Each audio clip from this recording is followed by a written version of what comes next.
பிரியமானவர்களே, இயேசு கிறிஸ்துவின் நாமத்தினாலே இந்த நாளிலும் கூட உங்களை நான் கர்த்தருடைய நாமத்தில் வாழ்த்தி ஆசீர்வதிப்பதோடு கூட உங்களுடைய இந்த நாளை இயேசுவுடன் தொடங்குங்கள்.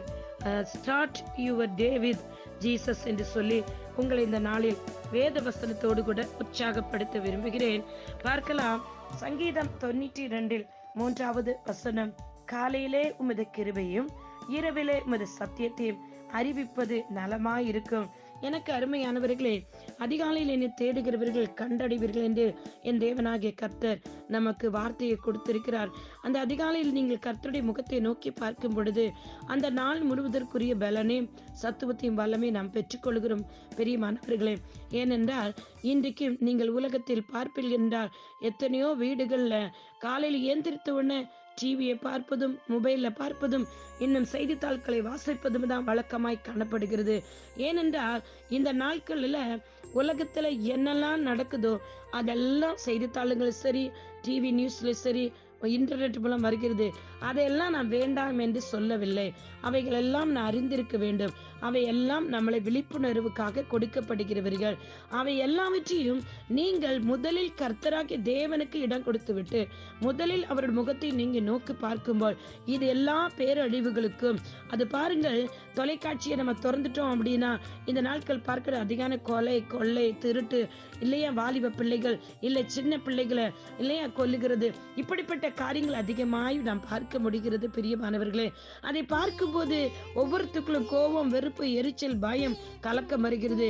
நான் என்ன சொல்லுகிறேன், முதல் இந்த நாள் துவக்கம் இயேசுவோடு கூட இருக்கும்படியாக உங்களை நான் உற்சாகப்படுத்துகிறேன். இப்படிப்பட்ட தீங்குக்கும் தீமைக்கும் நீங்களும் நானும் நம்முடைய குடும்பங்களும் நம்முடைய சபைகளும் காப்பாற்றப்பட வேண்டும் என்றால் முதலில் தேவனோடு கூட உறவாட தொடங்குங்கள். ஏனென்றால் ஏசாயா 54:17 சொல்லுது, உங்களுக்கு விரோதமாக உருவாக்கப்படுகிற எந்த ஆயுதமும் வாய்க்காதே போகும், உனக்கு விரோதமா நியாயத்தில் எழும்பும் எந்த நாவையும் நீ குற்றப்படுத்துவா என்று சொல்லி தெளிவாக வேத வசனம் சொல்லப்பட்டிருக்கிறது. அருமையானவர்களே, உங்களுக்கு எதிராக ஆயுதங்கள் உருவாக்கப்படாது என்று அந்த இடத்தில் சொல்லப்படவில்லை. அவர் உறுதி அளிக்கவும் இல்லை. உங்களுக்கு எதிராக ஆயுதங்கள் உருவானாலும், அதாவது பிரச்சனைகளே உங்களுக்கு அந்த நாட்களில் வருவதற்கு பிசாசானவன் கர்ச்சிக்கிற சிங்கத்தை போல் எழும்பி நின்றாலும் உங்களை குற்றப்படுத்தும்படி நாவுகளின் வார்த்தைகளால் உங்களை வேதனைப்படுத்தும்படி உங்களை குறை கண்டுபிடிக்கும்படி இல்லை உங்களை பலவீனப்படுத்தும்படி பொல்லாத ஆவிகளை ஏவி விட்டு அந்த சூன்யத்தின் ஆவினால், மந்திரத்தின் ஆவினால், இல்ல தொற்று நோய்களால் இன்றைக்கு உலகம் முழுவதும் பார்த்தீர்கள் என்றால் அநேக இடங்கள்ல பஞ்சம், பட்டினி, வைரஸ்கள், இப்படிப்பட்ட காரியத்தினால் பலவீனப்பட்டு கொண்டுதான் ஜனங்கள் இருக்கிறார்கள். இப்படிப்பட்ட உலகத்தில் உருவாக்கப்படுகிற இந்த ஆயுதங்களால் நீங்களும் நானும் நம்ம குடும்பங்களும் பாதிக்கப்படாமல் இருக்கும்படியாக என் தேவனாய் கர்த்தர் என்ன சொல்லுகிறார் பாருங்கள். அதிகாலை எந்திரித்து என்னை தேடு. பிரச்சனை உண்டு, போராட்டம் உண்டு, ஆனால் முதலில் அதிகாலை நீ என்னை தேடும்போது நீ என் முகத்தை பார்க்கும் பொழுது நான் உனக்கு முன்பாக சென்று சகல தீங்குக்கு தீமைக்கு உங்களை விலக்கி மீட்டு பாதுகாத்துக் கொள்வேன் என்று சொல்லி வேதம் தெளிவா சொல்லுது. பிரியமானவர்களே, நாங்க ஒவ்வொரு செய்தித்தாள்களை பார்க்கும்போது பாத்தீங்கன்னா அதை பார்த்த உடனே அநேகருக்குள் பயம், நடுக்கு வருது, டிப்ரெஷனுக்குள்ள வரைக்கும் இப்படிப்பட்ட நியூஸ்களை பார்த்து பயத்தின் ஆவினால் கட்டப்பட்டவர்கள் போய்கொண்டிருக்கிறார்கள். ஆனால் நீங்களும் உங்கள் குடும்பங்களும் அதிகாலையில் தேவனை தேடுவீர்கள் என்றால் நிச்சயமாக என் கர்த்தர் உங்களுக்கு உதவி செய்வார். அது மட்டுமல்லாமல் அதிகாலை நாங்கள் அநேகர் எழுந்திருத்து ஜூம்ல ஜெபித்து கொண்டிருக்கிறோம். உங்களுக்கு பிரியமா இருந்தால், விருப்பம் இருந்தால் இந்த செய்தியோடு கூட எங்களுடைய ஜூம் லிங்கையும் நாங்கள் போடுகிறோம். அதிகாலை 3 மணியிலிருந்து 4:30 வரையில் நாங்கள் ஜெபித்து ஆராதித்து வேதத்தை வாசிக்கிறோம். பிரியமானவர்களே, அதே போல அந்த நாள் முடியும் போது இரவு என்று வேதம் சொல்லுது பாருங்கள். முத சத்தியத்தை அறிவிப்பது நலமாயிருக்கும் என்று சொல்லப்பட்டிருக்கிறது. இரவில் தூங்குவதற்கு முன்பதாக நிச்சயமாக நீங்கள் ஒவ்வொருவரும் இதை அறிந்திருக்க வேண்டும். தேவனை நோக்கி பார்க்க வேண்டும், வேதத்தை வாசித்து ஜெபித்துட்டு தூங்க வேண்டும். அநேகர் மொபைல்ல பல மணி நேரம் இருந்து கொண்டு தூங்க சென்று விட்டால் காலையில் கரெக்டான நேரத்தில் எழுந்திருக்கவில்லை. வேலை ஸ்தலத்துல போய் அநேக வாலிப பிள்ளைகள் வேலை ஒழுங்கா செய்யாதனால வேலையிலிருந்தவர்கள் எடுத்து விடுகிறார்கள். குடும்பத்திலேயுமே அதிக நேரம் தூங்கிவிட்டு எழுந்து கரெக்டான வேலைகளை செய்ய முடியாதனால் உடம்பில் அநேக பலவீனங்கள், நோய்கள், வியாதிகள் வந்து வீட்டுக்குள்ளேயும் பிரச்சனைகள் உருவாகிறது.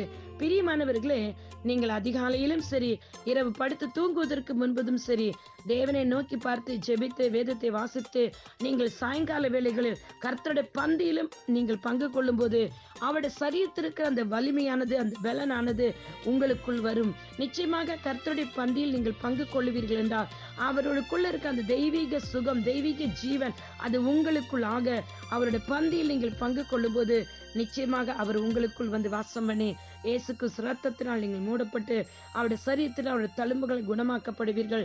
அவருக்குள் இருக்க தெய்வீக ஞானத்தினால் நீங்கள் அந்த நாள் முழுது வழி நடத்தப்படுவீர்கள். அநேக ஞான குறைவினால அநேக பிரச்சனைகளை சந்தித்துக் கொண்டுவீர்கள். கர்த்தருடைய பாதத்தில் நீங்கள் இருந்து அந்த நாள் தேவனுடைய சமூகத்திலிருந்து தொடங்கும் போது கர்த்தருடைய ஆவியானவர் உங்களுக்கு உருவாக்கின எந்த ஆயுதமும், உங்களுக்கு எதிராக உருவாக்கப்பட்ட எந்த ஆயுதமும் வாய்க்காதே போகும் என்று சொல்லி அவர் சொல்லுகிறார். ஏண்டா அது உண்டு, ஆனா நீ என்ன நோக்கி பாரு, நிச்சயமா அந்த நாள் முழுவதும் அவைகள் எல்லாம் ஒரு வழியா வந்ததெல்லாம் 7 வழியான சிதறடித்து போக செய்வேன் கர்த்தர் வார்த்தையை தந்திருக்கிறார். பிரியமான சகோதரனே, சகோதரியே, இந்த நாள் இந்த வார்த்தை உங்களுக்கு தொடப்பட்டிருக்கும் என்று நான் விசுவாசிக்கிறேன். கர்த்தரை துதிப்பதும் உன்னதமானவரே உமது நாமத்தை கீர்த்தனம் பண்ணுவதும் 10 நரம்பு வீணையினாலும் தம்புருவினாலும் தியானத்தோடு வாசிக்கும் சுரமண்டலத்தினாலும் காலையிலும் அது கிருபையும் இரவிலும் அது சத்தியத்தையும் அறிவிப்பது நலமாயிருக்கும். இது உங்களுக்கு மகிழ்ச்சியும் சந்தோஷத்தையும் சமாதானத்தை தரும். இந்த நாளிலும் ஒரு விசை கூட இயேசுவோடு கூட உங்களுடைய நாளை நீங்கள் தொடங்குங்கள் என்று சொல்லி உங்களை உற்சாகப்படுத்துகிறேன். Start your day with Jesus. கர்த்தர் தாமே உங்களை ஆசீர்வதிக்கட்டும். இயேசு கிறிஸ்து நாமத்தில் பிதாவே, இத்தனை நாளும் அதிகாலை எஞ்சி ஜெபிக்க முடியாமல் தவித்த அநேகர் இருக்கிறார்கள் இயேசப்பா. இரவு தூங்குவதற்கு முன் ஜெபிக்காமல் அப்படியே படுத்து தூங்குகிறவர்கள் உண்டு. ஆனால் இன்றைக்கு இந்த வார்த்தையின் மூலம் இவர்களுக்கு விரோதமா உருவாக்கப்பட்ட ஆயுதங்கள் வாய்க்காதே போக வேண்டும் என்றால் அதிகாலை எஞ்சி முகத்தை தேடுகிற பிள்ளைகளாக இன்றையிலிருந்து பரிசுத்த அவர்கள் வழிநடத்தும்படி நான் இவர்களுக்காக ஜெபிக்கிறேன். ஆவியானவர் உதவி செய்யுங்க. இயேசு கிறிஸ்து நாமத்தில் பிதாவே, ஆமென். Praise the Lord. God bless you all. உங்களுடைய சகோதரி Evangelist Sheila Rosario. Amen. Amen. Amen. Start with your day, Jesus. Amen.